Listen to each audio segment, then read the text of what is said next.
Readers school के YouTube channel पे हम पढ़ रहे थे, वो टॉपिक था सदिश। अब सदिश में हमारे पास है अवकलन, यानी मैथमेटिकल चीज़ें भी इसमें हैं एक दो, जिसमें है समाकलन, अवकलन। अवकलन हमारा पिछली क्लास में हो चुका है। अब देखते हैं समाकलन। समाकलन क्या होते हैं? अवकलन वो चीज़ होती है, यानी बड़ी चीज़ को हमें डिवाइड करना है। जैसे कोई बड़ा पार्ट है, उसको छोटे छोटे टुकड़ों में डिवाइड करना है, तब तो हमें क्या करना पड़ता है? अवकलन।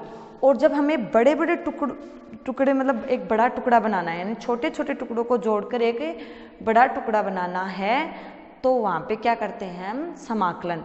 यानी कि समाकलन अवकलन का प्रतिलोम होता है। क्या होता है? समाकलन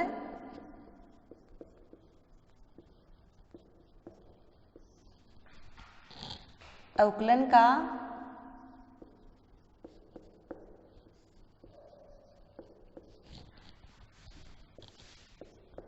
का प्रतिलोम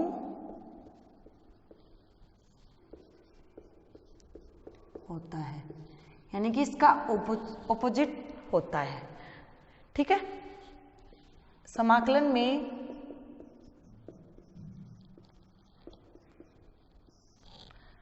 छोटे छोटे टुकड़ों को जोड़कर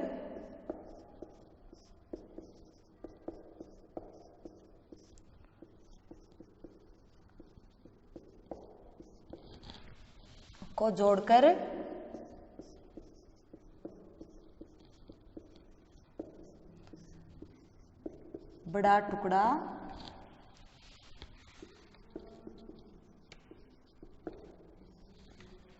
बनाया जाता है,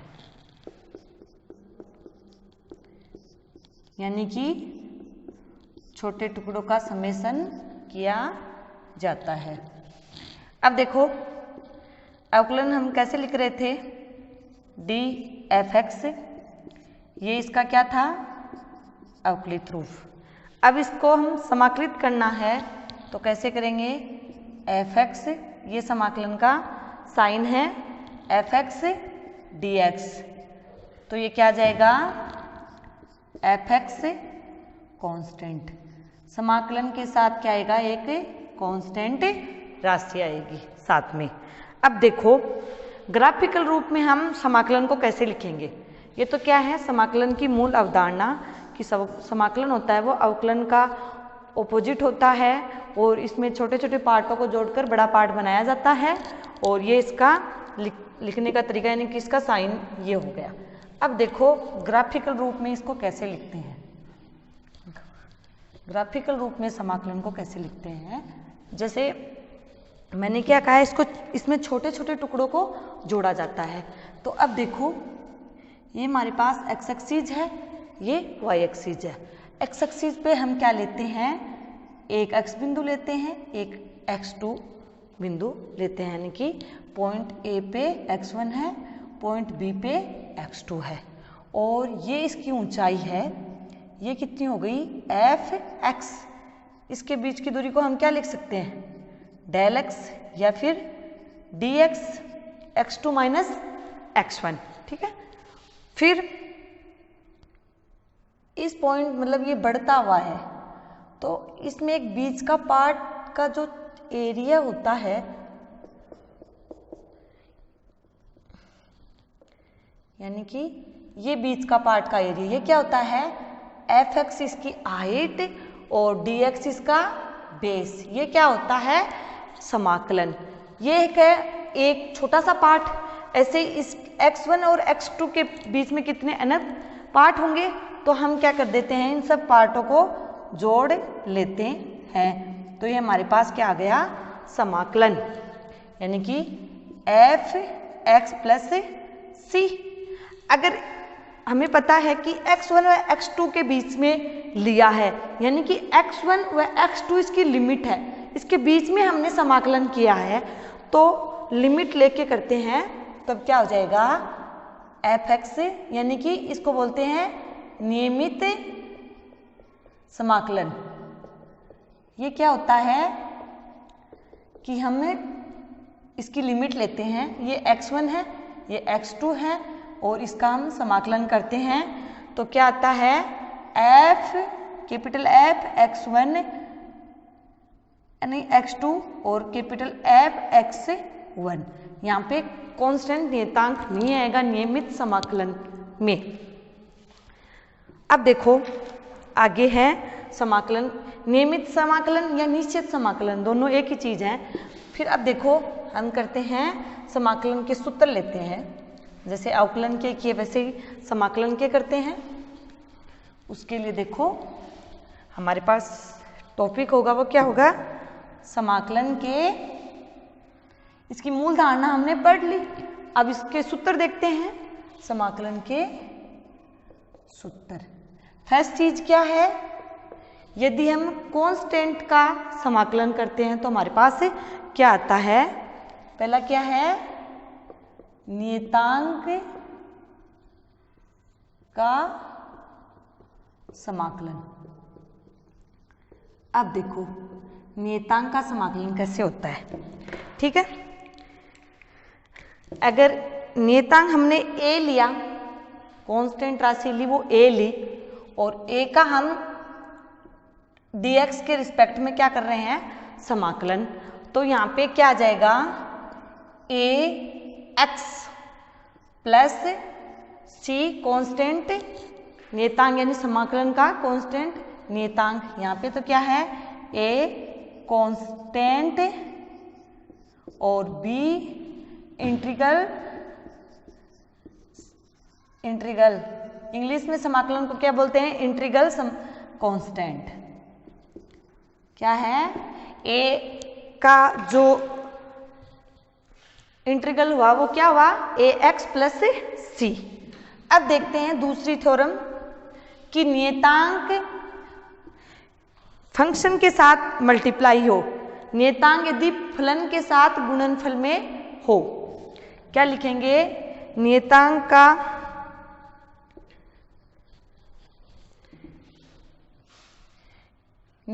यदि फलन का गुणांक हो, तब देखते हैं, जैसे ये a नियतांक है, वो x का गुणांक है, और हमें इसमें x के रिस्पेक्ट में क्या करना है, इसका समाकलन करना हमें इसके x के रिस्पेक्ट में। तो ax और dx, तो जो हमारे पास आता है कांस्टेंट यानी कि जो नियतांक है उससे हमें कोई मतलब नहीं रहता, वो बाहर आ जाता है, x dx। अब यहाँ पे x का जो समाकलन होता है वो हो जाएगा x² 2, और ये हो जाएगा कांस्टेंट नियतांक समाकलन का x² 2c। ये हो गया हमारे पास। अगर वो क्या हो, एक गुणांक मतलब फलन के गुणांक के रूप में कांस्टेंट हो, तब हम क्या करते हैं, एग्जाम्पल देख लो। इसके लिए एक एग्जाम्पल देख लो कि 20x है और कांस्टेंट था 20। अब एक तो है फलन का गुणांक 20 और एक है 20 है, वो क्या है, नियतांक कांस्टेंट राशि है। तो अब हम पहले 20 का करते हैं, 20x dx। तो मैंने क्या किया, यहाँ पे जो कांस्टेंट है उसको बाहर रखो और समाकलन dx, तो यहाँ पे क्या आ जाएगा, 20x² + 2 और कांस्टेंट c। अब इसका देखो, ये क्या आ जाएगा, 20 dx, तो ये आ जाएगा 20x + c। दोनों में अंतर है। अब देखो इसकी तीसरा सूत्र यानी कि तीसरी प्रॉपर्टी क्या है इसकी, वो देखते हैं कि समाकलन का जोड़ व व्याकलन यानी कि उसको एडिशन करना है और उसको सब्ट्रैक्ट करना है, तब हम क्या करते हैं, जैसे अवकलन को हम एडिट करते हैं और उसको सब्ट्रैक्ट करते हैं, तब क्या आता है वो हमने देख लिया है। ऐसे समाकलन के लिए देखते हैं, समाकलन का जोड़, तीसरी थ्योरम क्या बताती है, समाकलन का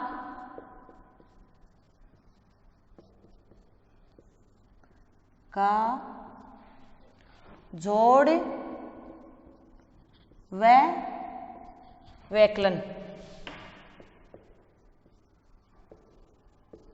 यानी कि दो फंक्शन हैं वो जुड़े हुए हैं या फिर वो क्या हैं, सब्ट्रैक्ट हो रहे हैं। तब हम देखते हैं कि हमारे पास है C1 f(x) फंक्शन है कोई, और उसके साथ दूसरा जो प्लस माइनस C2, और इसके साथ क्या है gx कोई फंक्शन है।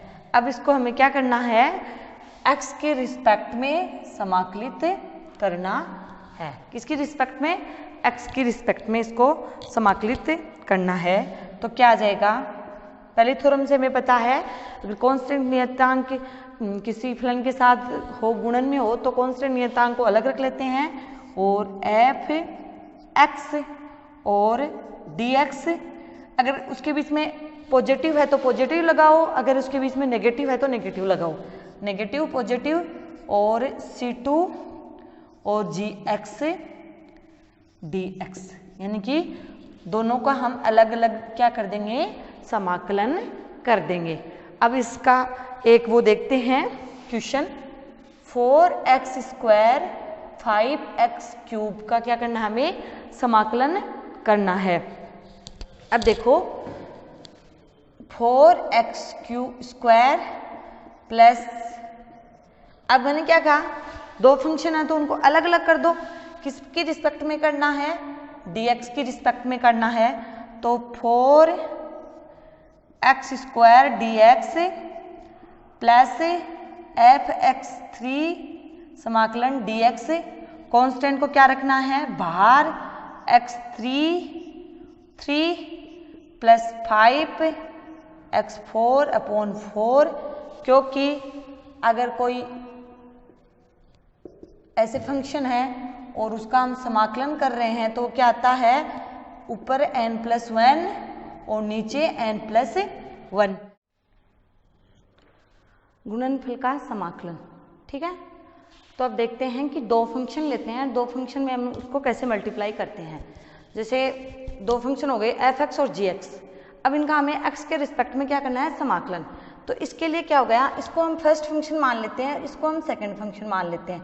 तो ये फॉर्मूला क्या कहता है, फर्स्ट फंक्शन को एज इट इज रखो और सेकंड को क्या करो, x के रिस्पेक्ट में क्या करो, अवकलित करो। फिर माइनस से पूरा एक फंक्शन लेंगे बीच में, और उसको हमें क्या करना है, dx के रिस्पेक्ट में समाकलित। जो बीच में फंक्शन लेंगे वो क्या लेंगे, dx से फर्स्ट फंक्शन का समाकलन और दूसरे फर्स्ट फंक्शन का अवकलन, और दूसरे फंक्शन का क्या हो जाएगा, समाकलन। क्या हो जाएगा, समाकलन dx के रिस्पेक्ट में। अब जो इसका मान आएगा फिर उसको हम dx के रिस्पेक्ट में समाकलित कर देंगे। जैसे इसको लिखने का तरीका क्या हो जाएगा, f(x) dx gx minus first function क्या है, dx f(x) समाकलन gx dx और dx प्लस कांस्टेंट नियतांक, यानी कि समाकलन नियतांक c है। ये इसका फॉर्मूला है। अब हम इसको एग्जाम्पल के रूप में देखते हैं कि इसका एग्जाम्पल कैसे करेंगे। वो देखो आप, हम लेते हैं x 2x और e की पावर x। तो देखो एक देखो इधर है, e की पावर x का जो समाकलन होता है वो क्या होता है, e की पावर x। इसका अवकलन भी e की पावर x और समाकलन भी e की पावर x। तो ये क्या हो जाएगा, first function as it is, second function का क्या करेंगे, अवकलन माइनस फर्स्ट फंक्शन का क्या करना है, अवकलन, और सेकेंड फंक्शन का क्या करना है, समाकलन, फिर पूरे का क्या करना है, समाकलन। ठीक है, तो ये हो गया 2x और e की पावर x का ex, और 2x का क्या हो जाएगा 2 और ये क्या हो जाएगा e की पावर x का ex, और अब dx के रिस्पेक्ट में कर लेते हैं तो ये आ जाएगा ex e की पावर x 2ex। ये हो गया इसका, दो फंक्शन लेते हैं तब उनका मल्टीप्लाई में यानी कि समाकलन क्या होता है वो कंडीशन हमने देख ली। अब आगे देखते हैं हम, वो देखते हैं त्रिकोणमितीय फलनों के लिए समाकलन। क्या देखते हैं? त्रिकोणमितीय फलनों के लिए समाकलन।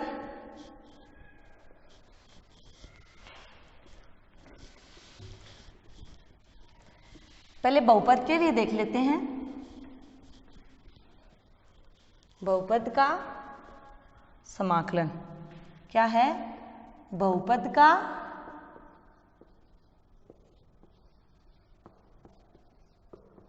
समाकलन वो क्या हो जाएगा? जैसे हमारे पास बहुपद क्या है, वो है xn है, और इसको हम dx के रिस्पेक्ट में इसका क्या करना है? समाकलन। तो क्या हो जाएगा? xn + 1 अपॉन n + 1 और कांस्टेंट निर्देशांक c। अब क्या करते हैं, इसके एग्जाम्पल देखते हैं। जैसे x² इसका dx के रिस्पेक्ट में समाकलन क्या हो जाएगा? वो हो जाएगा 2 + 1 यानी कि n क्या है यहाँ पे 2 है, और प्लस c, तो x की पावर 3/3 + c।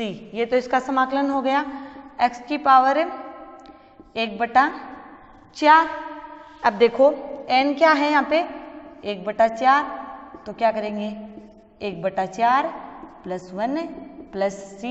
ये कितना हो गया? x की पावर 5/4 और ये हो गया 5/4। तो इसको हम क्या लिख सकते हैं? 4/5 x की पावर 5/4। अब देखते हैं इसका और एग्जाम्पल। जैसे क्या करना है, √x है, तो इसको हम क्या कर सकते हैं? x की पावर 1/2 लिख सकते हैं। फिर वैसे ही पीछे किया है, इसको हम क्या कर लेंगे, ऊपर नीचे जोड़ लेंगे, और ये आ जाएगा हमारे पास 2 ऊपर आ जाएगा, 3 नीचे आ जाएगा, और x 3/2। अब चौथा एग्जाम्पल देखते हैं, वो क्या है? वो है हमारे पास क्या है? 1/x की पावर √dx। अब इसको कैसे समाकलित करते हैं? मैंने क्या कहा कि इसको हम लिख सकते हैं 1/2। अगर पावर ऊपर गई तो क्या हो जाएगी? x की पावर -1/2 dx, और फिर x की पावर -1/2 + 1 और -1/2 + 1, तो कितना हो जाएगा? x की पावर +1/2 और 1/2, तो ये क्या हो जाएगा? 2√x। ये इसका समाकलन हुआ। अब अगला क्वेश्चन अगली चीजें देखते हैं, त्रिकोणमितीय फलनों के समाकलन। अब देखते हैं त्रिकोणमितीय फंक्शन के समाकलन कि त्रिकोणमितीय फंक्शनों के अवकलन हमने पिछली क्लास में देखे हैं। अब देखते हैं त्रिकोणमितीय फलनों के समाकलन। त्रिकोणमितीय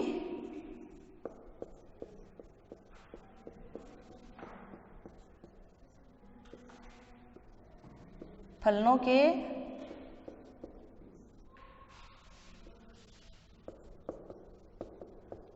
समाकलन ये क्या आ जाएगा? जैसे पहला क्या है, sin x dx, तो ये क्या हो जाएगा? -cos x + c। sin x का जो अवकलन होता है वो क्या आता है? cos x, और इसका समाकलन क्या हो जाएगा? -cos x। ठीक है, ऐसे ही क्या करते हैं हम, cos x dx, तो इसका क्या हो जाएगा? Positive sin x। इसका अवकलन क्या आता है? नेगेटिव। ठीक है, अब देखो sec² x dx, ये किसका आ जाएगा? ये किसका समाकलन होता है? tan x का। नहीं, ये किसका समाकलन होता है? tan x का। और tan x का अवकलन क्या होता है? sec square x। तो ये आ जाएगा tan x प्लस c। समाकलन अवकलन का उल्टा होता है, ये मैंने बताया ही है। और ये आ गया sec x tan x, ये किसका आ जाएगा? ये आ जाएगा sec x प्लस c। ऐसे क्या है? cot x का क्या होता है? cot स्क्वायर x है, वो किसका होता है? वो कोसेक का होता है। वो देखो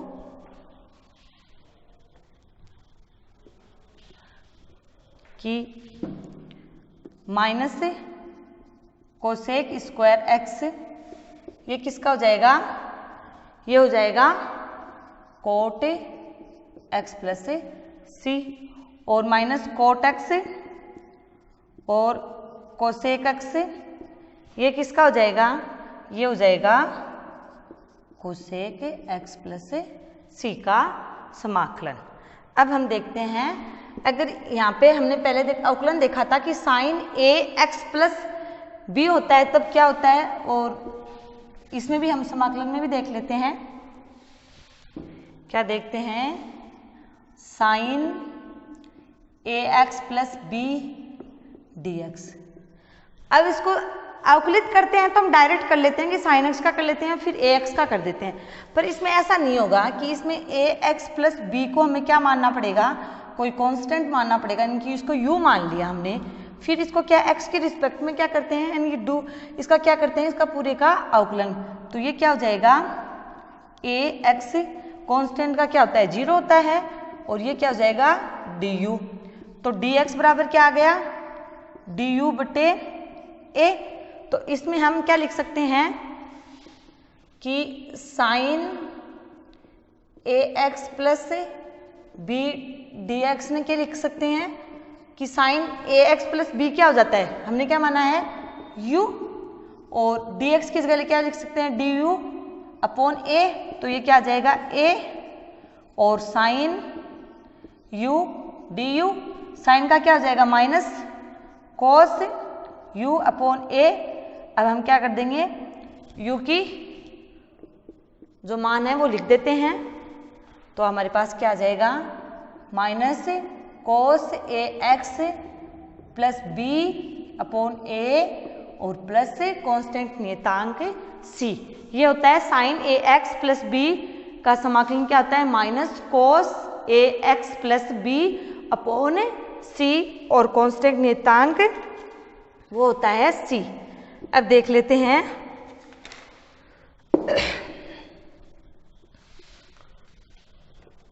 ex का, जो पीछे मैंने आपको बताया है कि ex का समाकलन क्या होता है।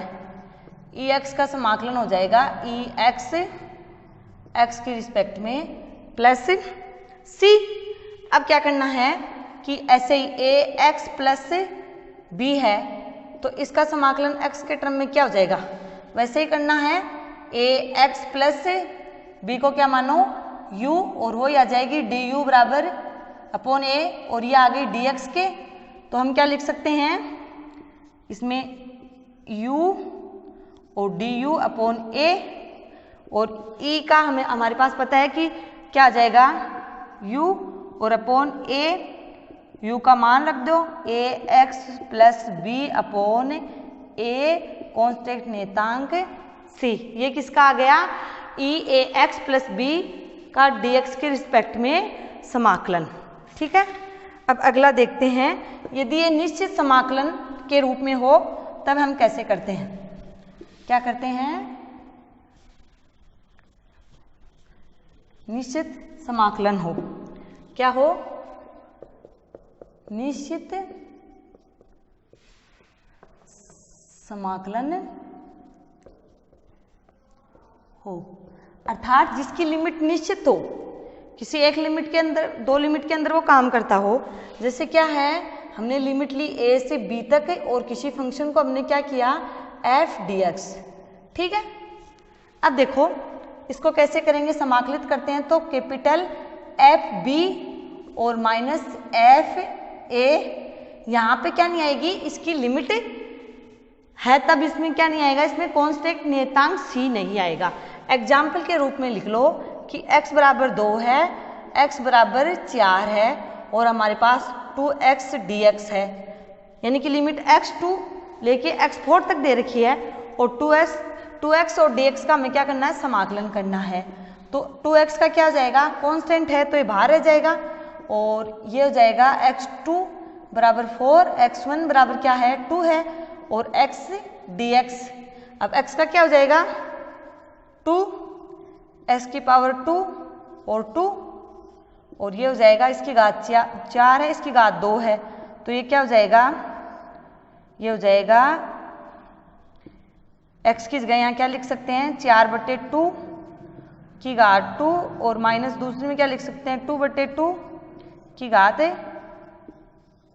2, ये घात इसकी नहीं आएगी, ये अपॉन में 2 आएगा, ये भी अपॉन में 2 आएगा, यानी कि कैसे लिख सकते हैं 2 4 का स्क्वायर बटे 2 माइनस 2 का स्क्वायर बटे 2, तो क्या आ जाएगा 2, 4 का स्क्वायर कितना होगा 16/2 और ये हो जाएगा 4 × 2 और 2 से 2 कैंसिल, 2 से 2 कैंसिल, 16 माइनस 4, तो इसका जो समाकलन का मान आ जाएगा वो आ जाएगा 12 है, इसका आंसर क्या आ जाएगा 12 है।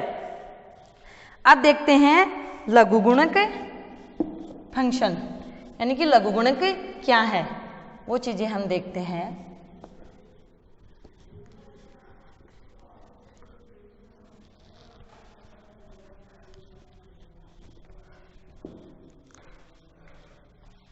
लघुगुणक,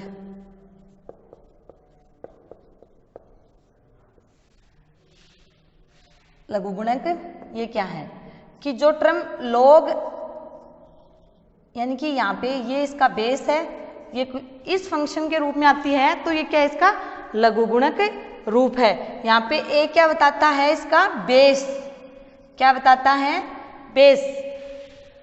कॉमनली हम इसको क्या करते हैं कि e के टर्म में लिखते हैं, यानी कि log और e इसका बेस a e और x। अगर तब हम इसको अगर चेंज करना चाहें a की पावर में, यानी कि इसका बेस a रखेंगे, तब क्या आ जाएगा 2 पॉइंट, इसका आ जाएगा 2 पॉइंट नहीं,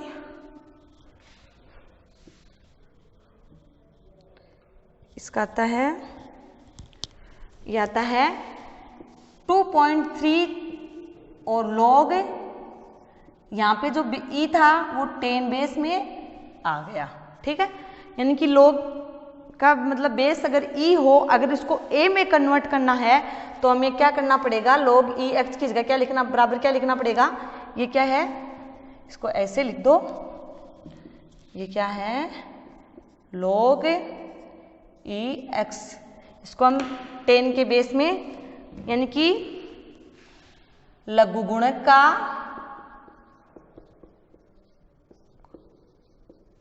का बेस e चेंज होता है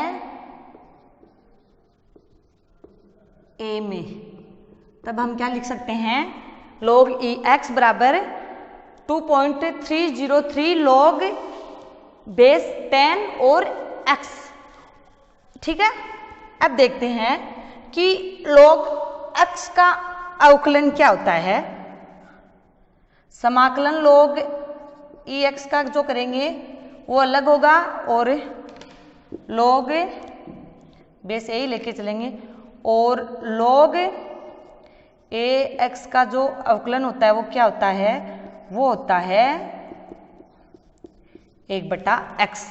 अगर इसका समाकलन करेंगे तो हम क्या करेंगे, इसके मल्टीप्लाई में 1 लेंगे, यानी कि 2 फंक्शन मानेंगे, एक मानेंगे, एक log e x मानेंगे। तो आप देख लो, समाकलन भी देख लो इसका, 1 और d dx log a x minus d dx first function है, ये क्या है 1, और जो सेकंड फंक्शन है वो मान लेंगे हमें log ax इसका समाकलन और पूरे का समाकलन। हमारे पास क्या आ जाएगा यहाँ पे log ax और इसका क्या आ जाएगा a का 0 और 0 का हम करेंगे dx, तो ये आ जाएगी log ax और कोई कांस्टेंट राशि इसके साथ मल्टीप्लाई में होगी। अब देखते हैं